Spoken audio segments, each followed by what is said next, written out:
It has been a while since I've posted a video. This video I wanted to make because we have, since our little guy who was with us for 2 years, since he left, he's been gone for about 2 months now, we have temporarily switched our license over to respite. And in this video I want to explain what respite is and explain our experience in it so far. We've had very little, we've only had one kiddo stay with us, but I wanted to kind of walk you through what respite looks like and also encourage people to look into doing respite. So our little guy, first I want to do an update. Our little guy, he's doing well. He's at a home with a family not far from us. Some things changed after he left our home, and so my husband and I have tried to stay as involved as possible. We are no longer a part of the case in any way because we are not the foster family anymore. But whenever there was a court hearing, we made sure to show up so that they could see our faces, that we could make it clear that we still very much love and care for this little boy and we care about what happens to him.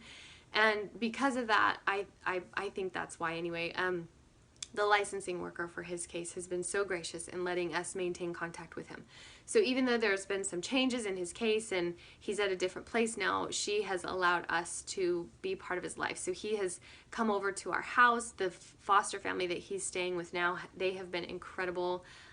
They've let him come over to our house, and next weekend he's going to come stay the night with us so he can go to a birthday party for one of our neighbor's kids who he used to ride the bus with.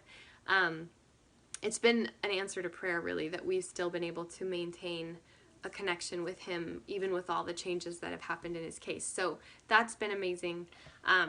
Now, in doing respite, my husband and I feel completely that we are called to do foster care. So this is only temporary. I don't know how long it will be. We're just praying about it and just trying to stay open, just kind of to that feeling that you know God is leading you, or He's telling you to stop and wait. And so right now, my goal is to do respite at least once a month. I guess I'll explain what respite is at this point. So respite is temporary placement for a foster kiddo. It's kind of like a babysitter for foster families. When a foster family, and this is for Arizona. It's going to vary from state to state and even country to country. So here in Arizona, when a foster family needs somewhere for a kiddo to stay, if it's going to be more than 2 nights, it has to be a state certified licensed home. So like when our little guy was staying with us, we were going on vacation for a week and he was not able to come with us, so we needed to find a respite home for him to stay at. The amazing thing is that our licensing agency would always find someone for us, usually someone within the agency. The sad part was a lot of times these were already foster families who already had foster kids in their home, and they were taking on that extra load of more kiddos. Even though it's just temporary, it was only going to be for 7 days, there's just not enough foster families and there's not enough respite homes. So a lot of the people who took our little guy when we needed a respite home were already foster parents. So I would love to encourage people to step up and do respite. There's a great need for foster families, and that is evident and clear, and everybody knows that. I'm at a place now where I used to very much encourage people to do foster care, and now I want to encourage the right people to do foster care, the people who are called to do foster care. A lot of people, everyone's called to do something, whether it be babysitting for a foster family, to give the couple a night or a weekend away, or getting licensed so you can be a respite placement for a specific foster family, so that when they do need a respite home, it's a home that the kids know. What a blessing that is. So not everyone is called to do full-time foster care, but everyone is called to do something. So if you aren't called to do full-time foster care, don't do it, because you will do more damage to these kids than not. And I guess what I want to say really quick here too is somebody who is called versus somebody who isn't called is not like, it doesn't mean one is better than the other. I am not called to be a singer or a worship leader in a church. If I get up and I start leading worship at a church, I'm going to do more damage than good. People are going to be distracted by the fact that I can't stay on tune, that I don't know all the words. Mom, sorry, you can't work on it. Oh, that's okay. So if I were to get up at a church service and I were to lead worship, when I'm not called to do so, I will do more damage to that service than good. So it doesn't mean that someone who is called is better than someone who isn't called. It's just everyone is called to different things. So if you are not called to foster care, you should not do foster care because you will do more damage than good, most likely. One of the things that I've recently learned, which was so hard, a family member of mine reached out. She is a CASA. It's sort of like a mentor for foster kiddos. She has one little girl on her case that she reached out to me about, and a 7-year-old little girl, and said that she just can't handle one more disruption. A disruption is when a child is removed from their home abruptly.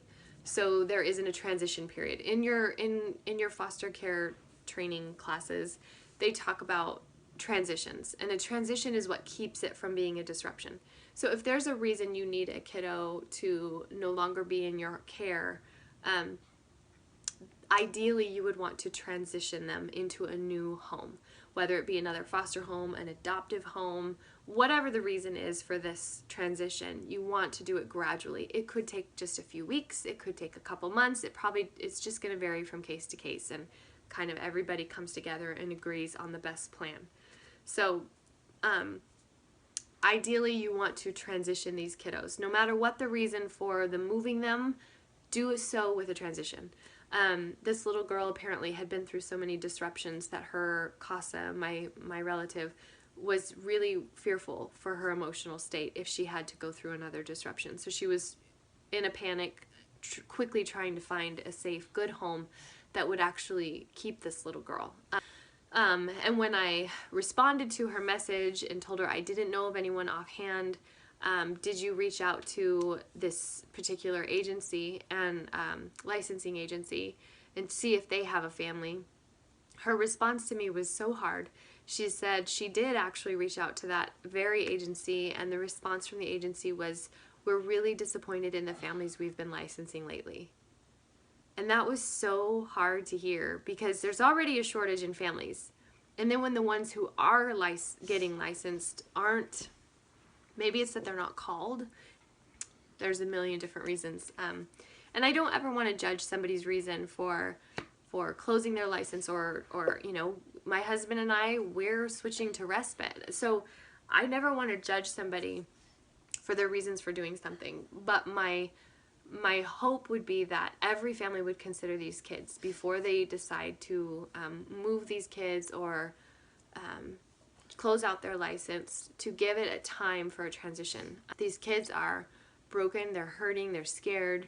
They already have so many lies in their mind about their value, and to just be disrupted from a family, from a home, is it's really devastating. It's traumatic. In the foster care classes, they describe it as a death. What we go through emotionally when someone close to us dies is what these kids go through emotionally when they're disrupted from a home. So my goal anymore is not just to encourage everybody to do foster care. It's to encourage the people who are called to it, and you know, and you've felt that pull. Those are the people I want to encourage. Everyone else I want to encourage to do respite, because I haven't learned differently yet, but as of now where I stand in life with the things I've learned at this point, I fully believe that anybody can do respite. I mean, unless you're crazy.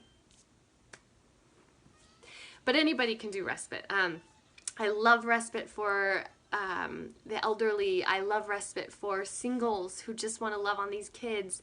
I love respite for families with young kids who want a little more information before you open your home. I love respite for empty nesters that just have those moments where they miss the chaos and the sound of kids in the home. Respite is for pretty much anybody. So we have loved it. We had a little girl come stay with us for a week. We loved her. She picked out my daughter's clothes every morning, carried her on her hip all week long. The boys wanted to adopt her.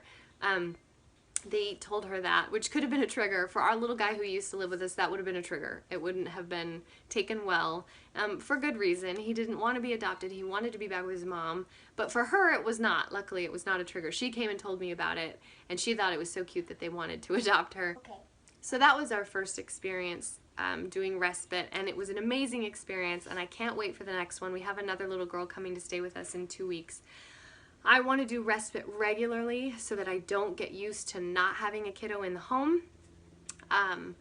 It's too comfortable. It gets too comfortable, and I can tell already that it will get harder and harder to jump back into full-time foster care if I get too comfortable. So I want to do respite regularly. The goal is once a month, and then when we feel like God is saying, okay, now's the time, then we will jump back into doing full-time and see who God has in store for our family next. And meanwhile, we will just continue to love and pour into these kids that have come through our home and stay connected to the ones that we're allowed to and able to, and just reinforce to them that God is watching out for them and that they are loved and they are valued. So, respite. Look into it. Or you can ask me any questions in the comments and I will respond. I love when you ask questions, or call a licensing agency in your area, or just straight DCS, and they'll answer your questions. So